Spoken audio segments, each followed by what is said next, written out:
Dor, ela não é ruim. Quem quer eliminar a dor dos invernos não terá as flores das primaveras, porque as flores não nascem nas primaveras, elas nascem nos invernos, nos ramos que sofrem a escassez hídrica, que sofrem os ventos cortantes, as baixas temperaturas, e a dor secreta nas plantas ou estimula a secreção das flores com a semente para a perpetuação da vida. A mesma metáfora serve para a nossa existência.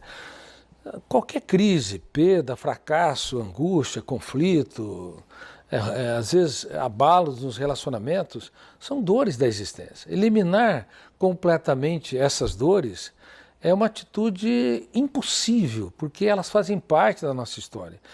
A vida é um contrato de risco. Risos e lágrimas fazem parte do processo. Aplausos e vaias, sucessos e fracassos fazem parte da nossa história. Quem quiser eliminar completamente a dor está fora do jogo, porque elas acontecerão e nós não conseguiremos escrever os capítulos mais importantes da nossa história nos momentos mais difíceis da nossa vida. Por isso que é fundamental entendermos esse ciclo. Nós envolvemos em vários cárceres mentais e não percebemos que nos aprisionamos. Hoje eu dei treinamento para magistrados do Distrito Federal. E eu falei sobre os cárceres mentais. Uma pessoa que comete crimes e que tem débito com a justiça pode ir para um cárcere físico.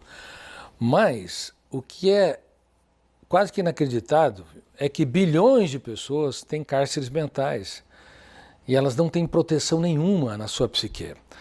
Os pequenos estímulos estressantes os invadem. Elas dirigem carros, mas não dirigem o veículo da sua mente.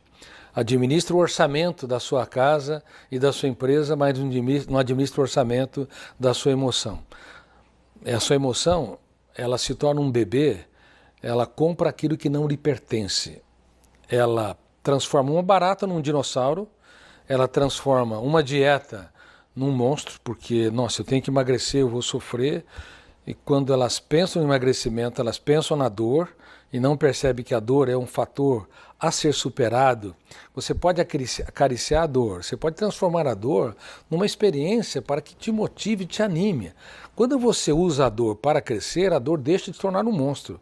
Quando você vira as costas para a dor, seja qual for, uma ofensa, uma rejeição, uma angústia, uma ansiedade, ela adquire proporções gigantescas que sugam o prazer de viver, o encanto pela vida e a capacidade de nós sermos autônomos. Então uma pessoa que encara uma dieta e de repente a dieta ela se torna uma dor, onde ela não é trabalhada, vivenciada, reinventada, administrada de maneira inteligente e adequada, aquela dor detona o gatilho, abre uma janela traumática ou killer, o volume de tensão daquela janela é tão grande no córtex cerebral que um outro fenômeno, a âncora da memória, se fixa ali. Então o navio do eu, no oceano da mente, fica fixo no porto da ansiedade. Por isso que as pessoas, elas começam a dieta com muita ansiedade, de repente assaltam a geladeira, comem demais, uma explosão de prazer, aquela explosão de prazer logo em seguida detona o gatilho, abre janela killer, sentimentos de culpa, de autopunição, autossabotagem, fecha o circuito da memória, síndrome predador presa. Quando fecha o circuito, nós nos tornamos nossos maiores algozes, os nossos carrascos. Aí nos sabotamos, nos punimos, autocobramos, nos sentimos fracassados. E esse mecanismo está presente em todas as áreas da vida humana.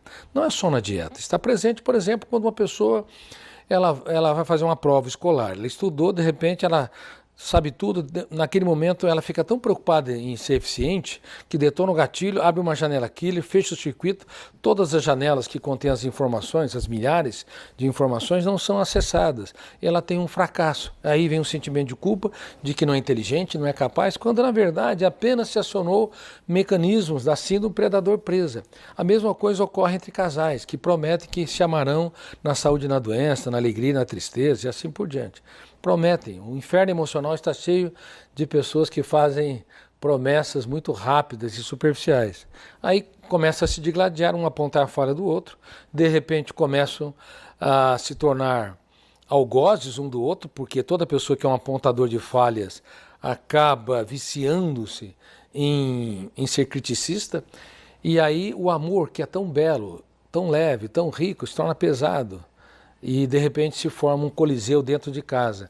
Detona o gatilho, abre janela killer, o defeito do outro é superdimensionado, aí eu fecho o circuito da memória, ao invés de trazer à minha lembrança todas as coisas mais belas que eu me apaixonei por ela e ela por mim, não, naquele momento, o circuito fechado, eu só vejo defeitos. E aí me torno um algoz ou um predador de quem mais amo. Então a síndrome predador-presa, Oswaldo, ela está presente fortemente em todas as falhas do ser humano, seja nas dietas, seja na superação de problemas, seja na sua autoestima, seja nas suas atividades socioprofissionais.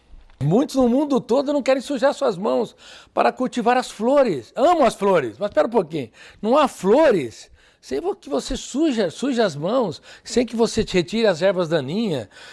Muitos querem que os filhos o amam, ou que o seu parceiro, sua parceira o admiram, mas eles não conseguem elogiar. Eles não conseguem pedir desculpas, não conseguem falar, filho, eu também errei, me perdoe, eu levei o tom de voz desnecessariamente.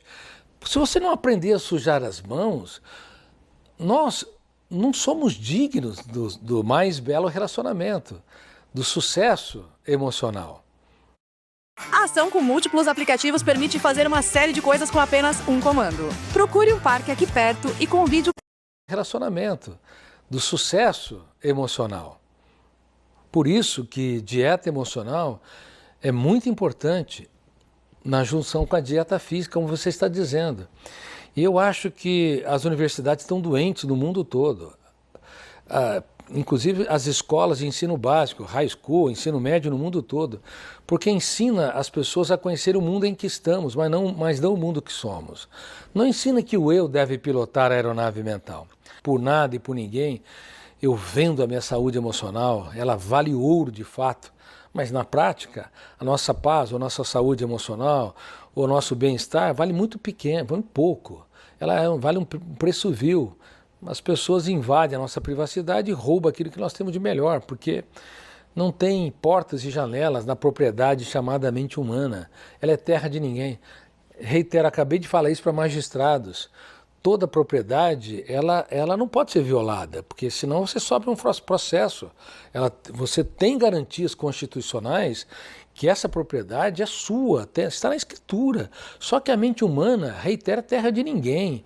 Uma crítica, um pensamento sobre o futuro gera um sofrimento, uma mágoa leva-nos a ruminar o lixo do passado, ou a autocobrança, ou a necessidade neurótica de poder, ou de evidência social. São tantos os fenômenos que asfixia o oxigênio da nossa liberdade, que faz com que a propriedade mais importante de crianças, adolescentes e adultos, de quase 8 bilhões de seres humanos, ela simplesmente não tem proteção. E as universidades não ensinam nada. Elas falam sobre inteligência emocional e não existe inteligência emocional como as pessoas acreditam, porque a emoção nunca é inteligente, a emoção é inconsciente, a emoção transforma uma barata num dinossauro, um elevador num cubículo sem ar, gerando claustrofobia, uma plateia numa glossofobia como um predador, bloqueando a capacidade de raciocínio de um palestrante ou de um professor. A emoção transforma um alimento como inimigo e não como um grande amigo. Bom, enfim, não existe inteligência emocional, o que existe é gestão da emoção. O eu tem de gerir a emoção para que nós possamos liderá-la, para que a emoção possa ocupar o lugar dela, de dar prazer, encantamento, superação. Mas se ela dominar o psiquismo, ela é cruel, ela vai encarcerar o ser humano no único lugar que ele deveria ser livre.